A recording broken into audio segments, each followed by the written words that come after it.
name is Lillian, and I have a life-changing scientific job of teaching kids how to read and spell. I like to think of myself as a reading and spelling doctor, because doctors have way more prestige than teachers, which is really unfair. Can you imagine a teacher using a doctor's scrawl on a whiteboard or whatever it's like?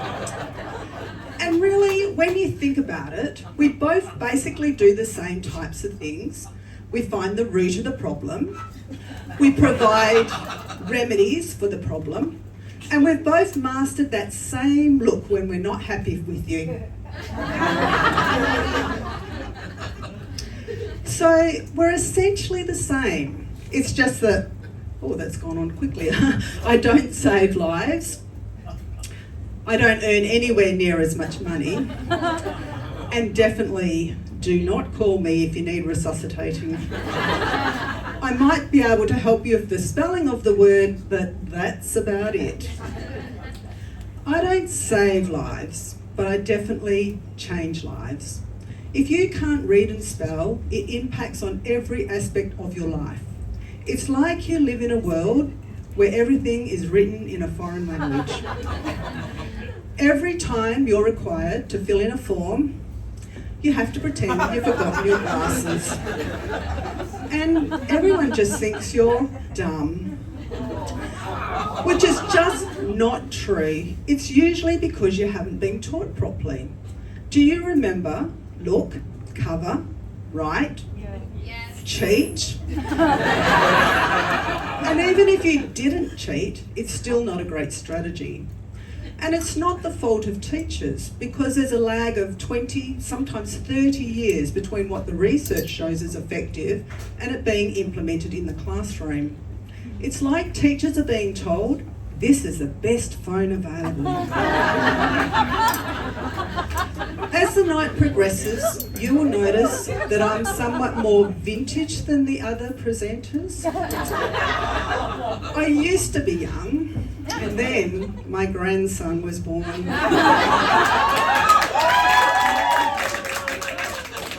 I instantly turned old overnight.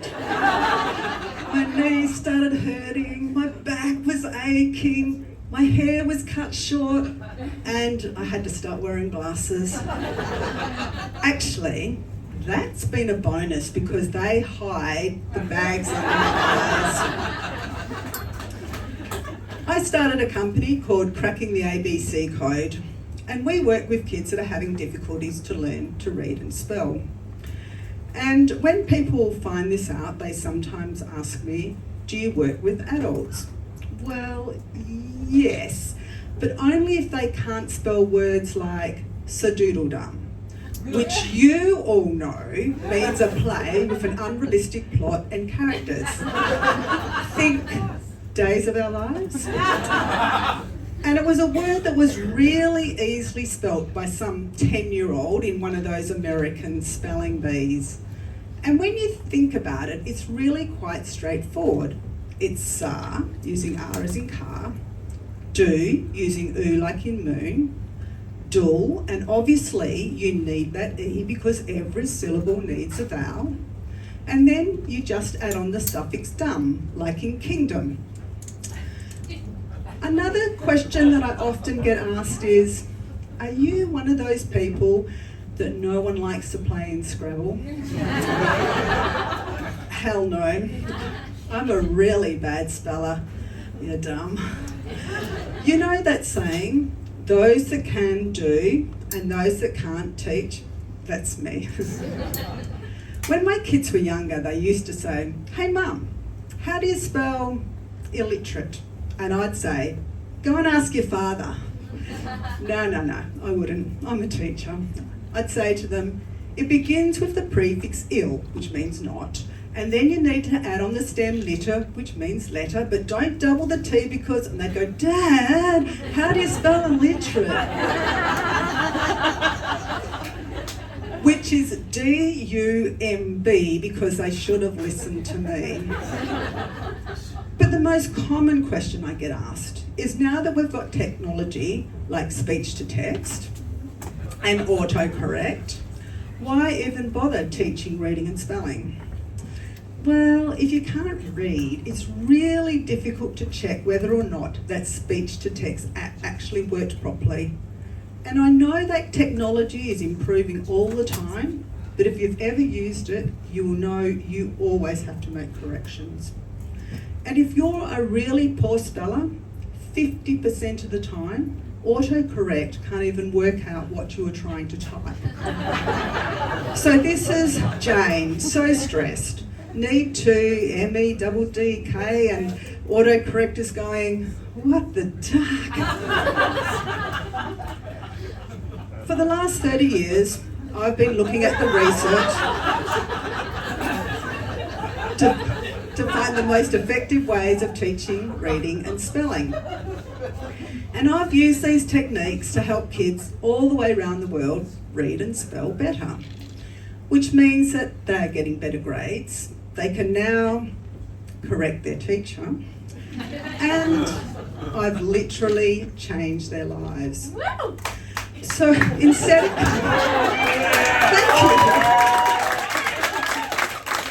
So instead of going through life with the card that says, go directly to jail, do not pass go, do not collect $200, instead they're buying up all the properties on Mayfair.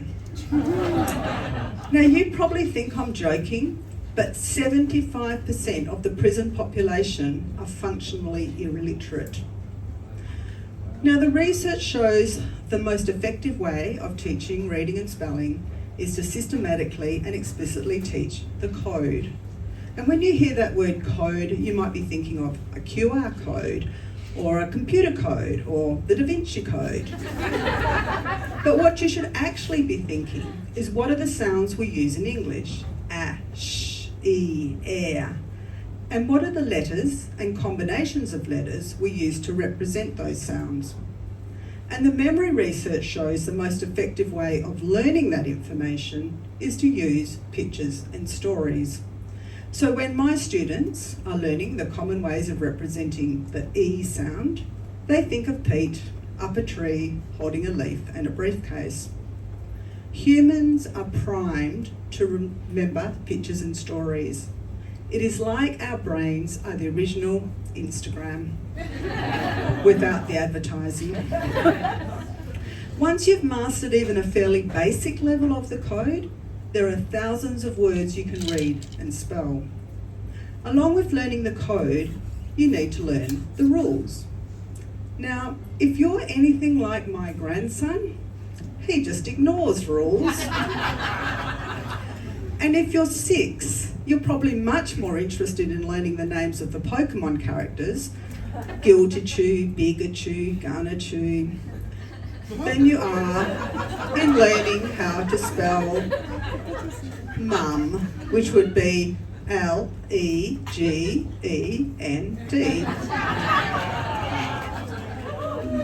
I love rules. My dreams are full of rules.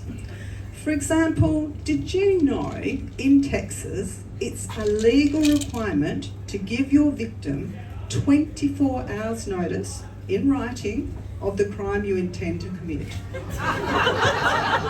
Can you imagine if you're a poor speller? Tom, on Wednesday, W-E-N, oh, I'm not quite sure how to spell that. I'd better make that Sunday. On Sunday, I will A-S, does assassinate have 1 or 2 S's? Let's make it, I will M-E-R, I'm not quite sure about that either. I will kill you. And in Arkansas, oops, I've just gone ahead of that. In Arkansas, I'll just go back, sorry. It is illegal to give teachers with short hair a pay rise. Thank God I don't live in Arkansas. Otherwise, I'd probably have to get rid of my grandson, my darling daughter. Next time I babysit. Now, there are the goody two-shoes who always obey the rules. And then there are the rule breakers. But the reality is that 90% of the time, 90% of the people obey the rules. And it's the same with spelling. Sure, there are a few words that break the rules, but hey, who doesn't like a bad boy? If you know spelling rules, even if spelling is not your superpower, it's like you've got this cheat sheet that helps you work out the correct spelling of words. But here's the problem. If rules are taught, and that's a big if, often only half the rule is taught. So take this rule. I before E, except when their foreign neighbour received 8 counterfeit sleighs from feisty weightlifters. Weird, hey? But I before E is actually only half the rule. And if we're only teaching half the rule, it's like trying to build one of those IKEA cupboards with only half the instructions. At the end, you're left with all of these extra washers, not enough screws, and wondering if this wobbly mess is actually going to stand. But if you know the full rule, I before E, except after C, when the sound is E, and you're trying to spell the word fielding, you'll know that I will come first. But if you're spelling the word ceiling, then the E is going to come first because it's after a C. And if you're trying to spell words like their foreign neighbour, you will know the I is not going to come first because those words do not contain the E sound. So English is not so weird after all.